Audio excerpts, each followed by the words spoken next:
యేసు ప్రేమ నే మరతునా నీ దివ్య సేవ నే విడతునా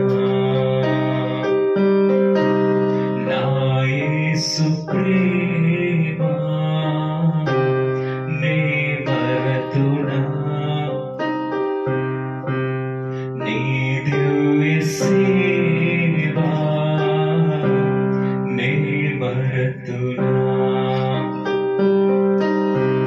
గతిలేని నేను మెతి మాలిపోగా మితిలేని ప్రేమ గతి మాలినానే అతి ప్రియుడా నరుడైన దేవుడా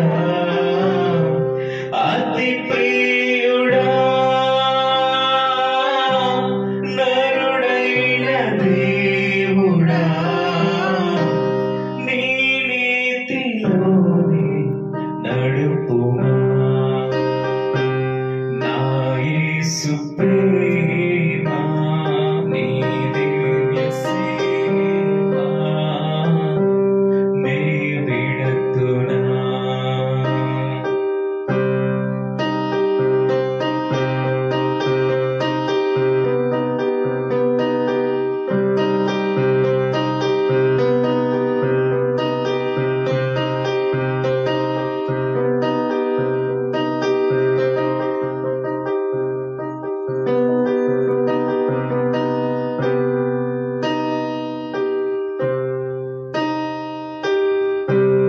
సమయందు క్రమమెరుగనైతే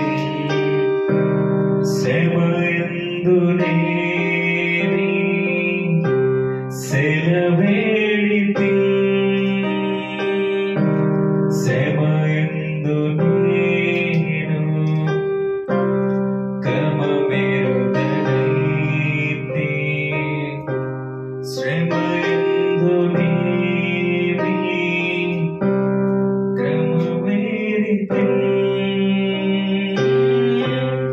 అతి ప్రియుడా నరుడైన దేవుడా అతి ప్రియుడా అతి కాంక్షణీయుడా నీ ప్రేమలోని నిలుపుమా నా యేసు ప్రేమ నే మరతునా నీ దివ్య సేవ నే విడతునా. సో కాబట్టి దేవుని వాక్యం సెలవిస్తుందంటే దేవునితో మాట్లాడితే నీవు జీవిస్తావు అనగా దేవునితో మాట్లాడడం అంటే మనం ఒక వ్యక్తితో డైరెక్ట్ గా నుంచి మాట్లాడినట్టు కాదు. ఇప్పుడు మన ఇంట్లో మన రక్త సంబంధంతో మనం మాట్లాడతాం, మన పేరెంట్స్ తో మాట్లాడతాం, మన ఫ్రెండ్స్ తో మాట్లాడతాం, మన కొలీగ్స్ తో మాట్లాడతాం, మన బంధువులతో మాట్లాడతాం, వాళ్ళతో మాట్లాడతాం, వీళ్ళతో మాట్లాడతాం. కానీ దేవుని వాక్యం సెలవిస్తుంది దేవునితో మాట్లాడితే నీవు జీవిస్తావు అనగా దేవునితో మాట్లాడినట్లయితే నీవు బ్రతుకుతావు అనగా మన ఈ లోకంలో ఒక సామెత మనం చూసినట్లయితే మరి పెద్దవారు గ్రాండ్ మదర్స్ ఏమంటారంటే చిన్నప్పుడు ఎక్కువ మాట్లాడే వాళ్ళని మా తల్లిగారు చెప్పారు, ఎక్కువ చిన్నప్పుడు మాట్లాడుతూ ఉంటే మాట్లాడే వాళ్ళ ఆయుష్ తగ్గుతుందంట. అంటే నీకు బ్రతకాలని లేదా ఎక్కువ మాట్లాడుతున్నావు అని వారంట చిన్నప్పుడు. అంటే ఎక్కువ కొంతమంది ఎలా ఉంటారంటే కొంతమందికి మనం హాస్యాస్పదంగా ఉన్న కొంతమంది పేరు ఏం పెట్టుకుంటారంటే డబ్బా అంటారు. అంటే గలగలాడే డబ్బా, అది చూడండి గలగలాడినప్పుడు అది మనం ఊపినంతసేపు అది మామూలుగా సౌండ్ రాదు, రేయి సౌండ్ వస్తుంది. కొంతమంది మనం చూసినట్లయితే వాళ్ళు ఎందుకు మాట్లాడతారో తెలియదు, ఏం మాట్లాడతారో తెలియదు, తరచూ మాట్లాడుతూనే ఉంటారు. కానీ మాట్లాడడం వల్ల వాళ్ళకున్న స్ట్రెంగ్త్ అనేది లాస్ అవుతుంది, వాళ్ళకున్న బలం పోతుంది. కాబట్టి మనం తరచుగా మాట్లాడడం అంత మంచిది కాదు.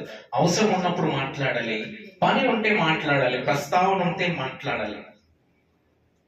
సో కాబట్టి మనం ఆ విధంగా ఉందాం. అందుకని దేవుని వాక్యం సెలవిస్తుంది, నీవు మనుషులతో మాట్లాడితే వారు విసుక్కుంటారేమో, వారు వినరేమో, వారు ఇబ్బంది పడతారేమో. కానీ దేవునితో మాట్లాడినైతే నీవు ఏం మాట్లాడినా ఆయన వింటాడు, నువ్వు ఏం చెప్పినా ఆయన ఆలకిస్తాడు, నువ్వు ఏది చెప్పినా విసుక్కోకుండా వింటాడు. ఎందుకంటే ఆయన మనిషి కాదు. దేవునికి స్తోత్రం, హల్లెలూయా. అందుకని మనం ఈ యొక్క వాక్య ప్రకారం ఒక ఆధ్యాత్మిక స్థితిలో దేవునితో మాట్లాడడం అంటే ప్రార్థించడం. దేవునికి స్తోత్రం, హల్లెలూయా. మనం చూసినట్లయితే ఇంకో వచనం, కీర్తనలు 145:18. Psalms chapter 145 in verse 18. తనకు మొరపెట్టు వారందరికీ తనకు మొరపెట్టు వారందరికీ తమకు నిజముగా మొరపెట్టు వారందరికీ తమకు నిజముగా మొరపెట్టు వారందరికీ యెహోవా సమీపముగా ఉన్నాడు. యెహోవా సమీపముగా ఉన్నాడు. దేవునికి స్తోత్రం, హల్లెలూయా. హల్లెలూయా. అంటే దేవునితో మాట్లాడడం అంటే ప్రార్థించడం. ఇక్కడ మొత్తం మనం వచ్చినట్టు చూసినట్లయితే మొదటి తెస్సలోనిక పత్రిక 1 Thessalonians chapter 5 and verse 17 ఏం తెలియజేస్తుందంటే ఎడతెగక ప్రార్థన చేయండి.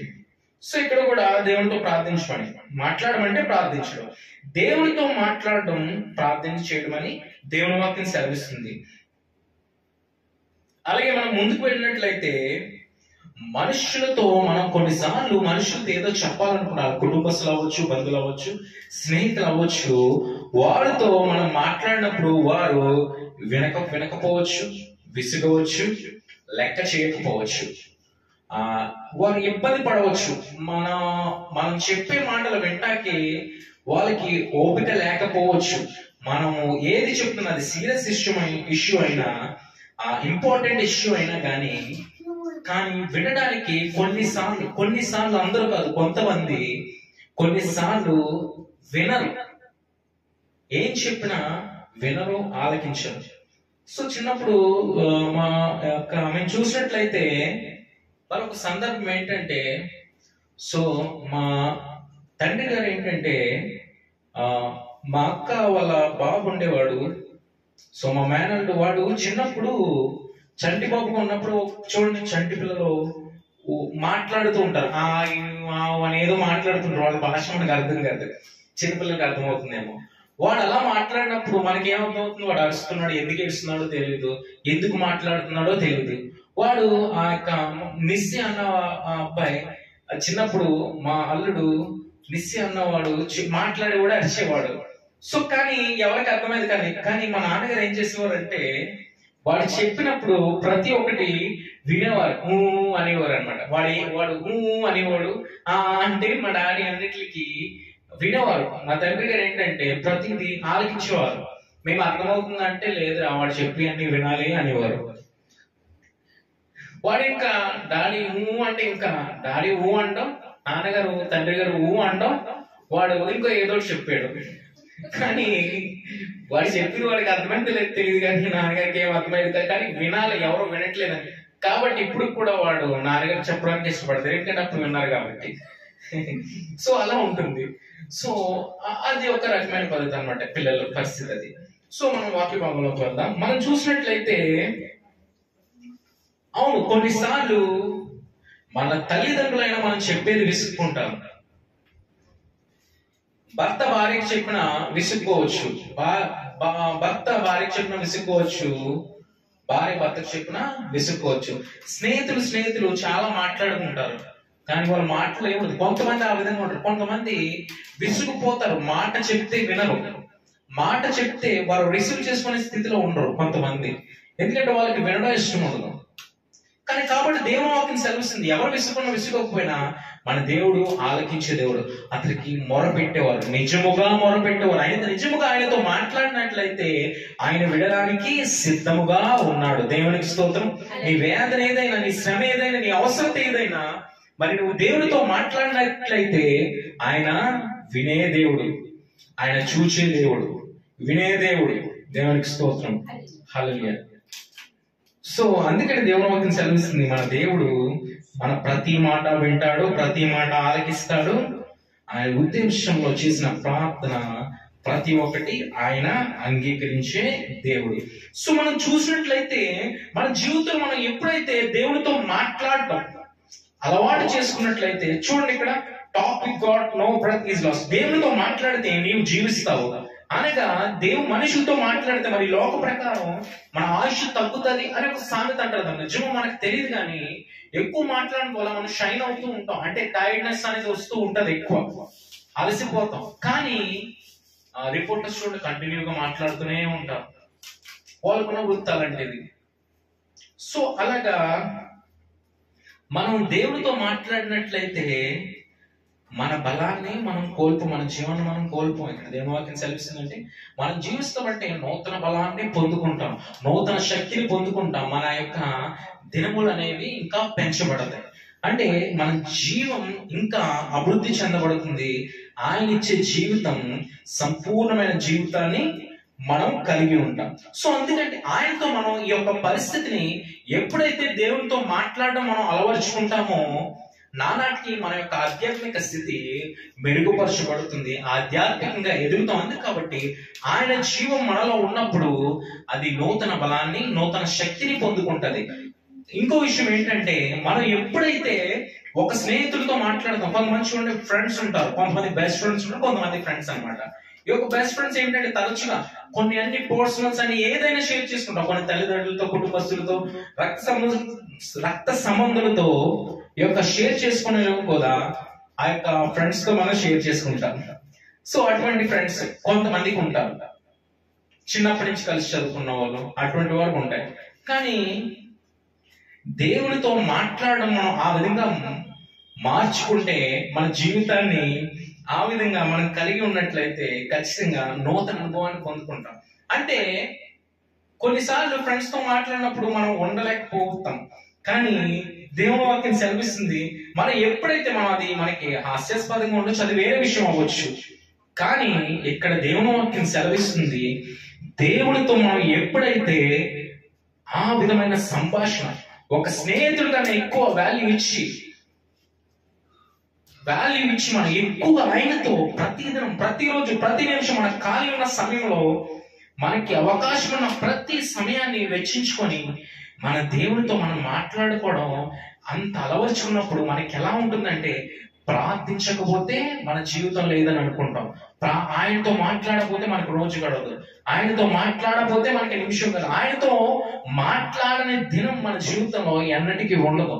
ఆయనతో మాట్లాడడం మనం అలవరుచుకున్నప్పుడు, ఒకవేళ అక్కడ మరణం ఎదురైనా, వేదన ఎదురైనా, అక్కడ భయం ఉన్నా, ఏ అపాయం ఉన్నా కానీ మన జీవితాన్ని కూడా మనం లెక్క చేయాలి. మనం బైబిల్ ఎలాగంటే అలా అంటే, అయ్యో దేవునితో మాట్లాడడం అంతలా ఉంటారంటే, మనం వాక్య గ్రంథంలో చూసినట్లయితే, మరి దానియేలు విషయం మనం చూసుకున్నట్లయితే ప్రతిదినం ముమ్మారులు దానియేలు ప్రార్థించేవాడంట, రోజుకి ముమ్మారు ప్రార్థించేవాడంట. మరి అటువంటి దానియేలు జీవితంలో ఒక రాజు సముఖంలో ఉన్నప్పుడు అతని మీద కొంతమంది శత్రువులు పన్నాగం పన్ని, అంటే చూడండి దేవుని నమ్మిన భక్తులు మనం చూసినట్లయితే ఏ విషయంలో ఉండరాలు, వాళ్ళ ఆధ్యాత్మిక స్థితిని కొనసాగించుకుంటారు, చక్కని పరిస్థితుల్లో వెళ్తూ ఉంటారు. కాబట్టి వాళ్ళకి ఏ అవకాశం లేదు. అందుకని తన భక్తి ద్వారానే తనని వాళ్ళు ఏదో ఒకటి చేయాలనుకున్నారు, కీడు తలంచాలని చూశారు. సో అందుకని దానియేలు ప్రార్థన వాళ్ళు ఆ యొక్క మైనస్ కింద వారు తీసుకొని దాన్ని ప్లస్ కింద వాళ్ళు చేసుకుందామని చూశారు. రాజుకు తెలియకుండా రాజు విషయమై, రాజుకు తెలిసినప్పటికీ ఒక పన్నాగం పన్ని తాను చేసే ప్రార్థన ద్వారా తను పట్టిద్దామని, ఎవరికి ప్రార్థించకూడదు, ఎవరికి మొక్కకూడదు, రాజును మాత్రమే అని సెలవిచ్చినప్పుడు దానియేలుకు దేవునితో మాట్లాడే విలువ ఏంటో దానియేలుకు తెలుసు. దేవునితో మాట్లాడకపోతే తన దినము గడవదు అని దానియేలుకు తెలుసు. దేవునితో మాట్లాడకుండా ఉండడం తనకి, దేవునితో మాట్లాడని రోజు, మాట్లాడని దినము తన జీవితంలో లేదు. దేవునితో మాట్లాడకపోతే తన జీవితం వ్యర్థం అనుకునే దానియేలు మరణ శాసనం అక్కడ విధించినప్పటికీ, ఇక్కడ చూసినట్లయితే మనం చదువుకున్న టాపిక్ దేవునితో మాట్లాడితే నువ్వు జీవిస్తావు. కానీ ఇక్కడ పరిస్థితి ఎలా ఉందంటే, దానియేలు పరిస్థితి దేవునితో మాట్లాడితే దేవుడితో మాట్లాడిన వారు మరణిస్తారు అనే శాసనం అక్కడ నియమించబడింది. కానీ ఇక్కడ మనం చూసినట్లయితే దేవుడితో మాట్లాడితే నీవు జీవిస్తావు. దానియేలుకు తెలుసు దేవుడితో మాట్లాడిన వారు జీవిస్తారని. కాబట్టి మరణమే అక్కడ ఉన్న కీడే అక్కడ తలంచినప్పటికీ దేవుడితో మాట్లాడలేకుండా తను ఉండలేకపోయాడు. కాబట్టి మరణం అనేది నా దేవుడితో నేను మాట్లాడవలసిన రోజు నా జీవితంలో ఉండాలని మోకాలు వేసి ప్రార్థించినప్పుడు తర్వాత మనకు తెలుసు దానియేలు పట్టుకున్నారు, సింహం బోన్లో వేశారు. మరి మనం చూసినట్లయితే దేవునితో మాట్లాడుతూ నువ్వు జీవిస్తూ ఉన్న మాట కొన్ని ఏళ్ల క్రితమే నెరవేర్చబడింది. దేవుడికి స్తోత్రం. సింహపు బోన్లో వేసిన దానియేలు క్షేమంగా మరలా బయటికి వచ్చాడు. సో కొంతమంది అంటారు దానియేలుని వేసినప్పుడు సింహాలకు ఆకలి లేదని. అంటే ఇప్పుడు వాక్య గ్రంథాన్ని కొంతమంది ఏ విధంగా చూస్తున్నారంటే కార్టూన్ క్యారెక్టర్ లాగా, కార్టూన్ లాగా అనుకుంటున్నారు. మీరు కరెక్ట్ గా ఆ యొక్క వ్యత్యాసాలు, ఆ యొక్క కొన్ని విచిత్రమైన బోటకల్పిత మాటలు తెలియజేసినప్పుడు మనం చూసిన మరి ఈ యొక్క బోటకాలు పన్నిన వారు ఎలా ఉండాలంటే దానియేలు వేసినప్పుడు ఆకలి లేదన్నారు, అక్కడి వరకే చెప్తారు. మరి దానియేలు బయటకు తీసిన తర్వాత ఏ పన్నాగం పడిన వారిని అంట దానియేలు ఒక్కడే వేశాడు. ఆ తర్వాత దానియేలు వేసి తీసిన తర్వాత బయటికి దానియేలుని ఎవరైతే వేయాలనుకున్న ఆ కుటుంబాలతో సహా వేసినప్పుడు వాళ్ళ ఎముకలు కూడా మిగలలేదంట. అంత ఆకలితో ఉన్న సింహాలు ఎందుకు ఆగినాయి? ఎందుకంటే దానియేలు మనం చూసినట్లయితే, క్షమించండి, దానియేలు దేవుడితో మాట్లాడడం తన జీవితం అలవర్చుకున్నాడు. తన జీవితంలో దేవుడితో మాట్లాడలేకుండా తను జీవించలేడు కాబట్టి, తన బ్రతుకు సాగదు కాబట్టి మరణం ఉన్నా భయపడకుండా ఆయన చేయాల్సిన ప్రతిరోజు దినచర్య అక్కడ చేశాడు. సో అందుకని దానియేలు ఏమయ్యాడు? జీవించాడు. దేవునికి స్తోత్రం. కాబట్టి మన జీవితాల్లో కూడా మనం బ్రతకాలి అంటే మనం కంప్లీట్ తీసుకోవాలంటే ఆయనతో మాట్లాడితే మనకు జీవం కలుగుతుంది. మనుషులతో మాట్లాడితే మనం కొన్నిసార్లు బాధపడతాం, ఇబ్బంది పడతాం, నష్టపోతాం. కానీ దేవుడితో మాట్లాడినట్లయితే ఖచ్చితంగా మనం నూతన జీవాన్ని, నూతన బలాన్ని పొందుకుంటాం. దేవునికి స్తోత్రం. హల్లెలూయా. ఆయన ఊపిరి పోసే దేవుడు. దానియేలు ఊపిరిపోయిందండి? లేనే లేదు. ఎందుకంటే ఆయన జీవింపచేసే దేవుని సముఖంలో మోకాళ్ళు వేసి దేవుని స్తుతించే అనుభవం కలిగిన వ్యక్తి కాబట్టి దేవుడు అటువంటి రీతిగా దానియేలు జీవితంలో ఈనాడు ఒక అద్భుత సాక్ష్యాన్ని మనం వింటున్నాం. దేవునికి స్తోత్రం. హల్లెలూయా. అలాగే మనం చూసినట్లయితే మోషే దేవుడితో మాట్లాడాడు. మండుచున్న పొద ద్వారా దేవుడు తనతో మాట్లాడాడు. మోషే జీవితం ఎంతో అద్భుతమైనది. మోషే దేవుడితో మాట్లాడటం ద్వారా అద్భుత కార్యాలు జరిగింపబడ్డాయి. మనం స్టోరీ అంతా చూసినట్లయితే మోషేని ఎప్పుడైతే అన్ని జరుగుతాయో ఈ యొక్క తెగుళ్ళు, ఈ యొక్క సిచ్యువేషన్ జరగకముందు తను కొన్ని రోజులు తన వివాహం అవుతుంది. సో అలా అవుతున్నప్పుడు పర్వతం మీదకి వెళ్ళినప్పుడు మండుచున్న ఆ యొక్క పొద నుండి వచ్చిన స్వరం విని దేవుడు తనతో నేరుగా మాట్లాడతాడు. అటువంటి గొప్ప దేవుడు, రోషము కలిగిన దేవుడు మోషేతో మాట్లాడాడు. అప్పుడు ఎన్ని అద్భుత కార్యాలు తన జీవితంలో చూశాడంటే మోషే వంటి మిక్కిలి సాత్వికుడు ఈ భూమి మీద లేడని దేవుడు సాక్ష్యం ఇస్తున్నాడు. ఎంత గొప్ప సాక్ష్యం అండి! మనుషులు ఓట్ల సాక్ష్యం, దేవుడు సాక్ష్యం ఇస్తున్నారు. కాబట్టి నీవు దేవుడితో మాట్లాడితే దేవుడు నీతో మాట్లాడతాడు. నిన్ను అనేక మందికి ఆశీర్వాదకరంగా, దీవెనకరంగా ఉంటావు. దేవునికి స్తోత్రం. హల్లెలూయా. అంతేకాకుండా మోషే దేవుడితో మాట్లాడినప్పుడు కూడా ఇశ్రాయేల్ నడిపించే గొప్ప ధన్యతని దేవుడు ఇచ్చాడు. ప్రభువా ఇది కావాలన్నప్పుడు దేవుడితో మాట్లాడేవాడు. దేవుడు ఆ యొక్క మార్గం క్లియర్ చేసేవాడు. ఆ యొక్క సైన్యం నుండి తప్పించి వచ్చినప్పుడు ఇజ్రాయేల్ అంత దూరం నుంచి నడిపించి తీసుకొచ్చినప్పుడు, సముద్రం అంతకు వచ్చినప్పుడు ఎంత గొప్ప కార్యం చేసిన దేవుడు మమ్మల్ని తప్పించిన విశ్వాసం వాళ్ళకి లేదు. కానీ వెంటనే మోషే దేవుడితో మాట్లాడినప్పుడు ఆ యొక్క సముద్రం 2 పాయలుగా చీల్చబడ్డది. ఆ ఆకలి వేసినప్పుడు దేవుడు మోషే దేవుడితో మాట్లాడినప్పుడు దేవదూతలు తినే మన్నాహారం కురిపించబడింది, పూరీలు కురిపించబడ్డాయి. మోషే దేవుడితో మాట్లాడినప్పుడు బండ నుండి నీళ్లు వచ్చాయి. మోషే దేవుడితో మాట్లాడినప్పుడు 10 ఆజ్ఞలు పలకలు అనేవి వచ్చి ఉన్నాయి. అంటే దేవుడితో మాట్లాడినప్పుడు ఎన్నో అద్భుతాలు చూస్తాం. మనం దానియేలు చూసినట్లయితే దేవుడితో మాట్లాడే దానియేలు ఈనాడు బైబిల్లో లిఖించబడింది. ఆ సంఘటన అనేది లిఖించబడ్డది. మోషే దేవుడితో మాట్లాడాడు. సో మోషే చరిత్ర మనకు తెలుసు. అలాగే మనం చూసినట్లయితే ఎంతో మంది దేవుడితో మాట్లాడారు. కాబట్టి మనం కూడా దేవుడితో మాట్లాడే అలవాటు మనం పెంచుకున్నప్పుడు అద్భుత కార్యాలు మనం చూస్తాం, ఆశ్చర్య కార్యాలు మన జీవితంలో చూస్తాం. కాబట్టి ప్రతి ఒక్కరు ఇప్పుడు వరకు ఎవరైతే దేవుడితో మాట్లాడలేదో దేవుడితో అలవర్చుకుంటే అద్భుతమైన కార్యాలు మన జీవితంలో చూస్తాం. దేవునికి స్తోత్రం. హల్లెలూయా.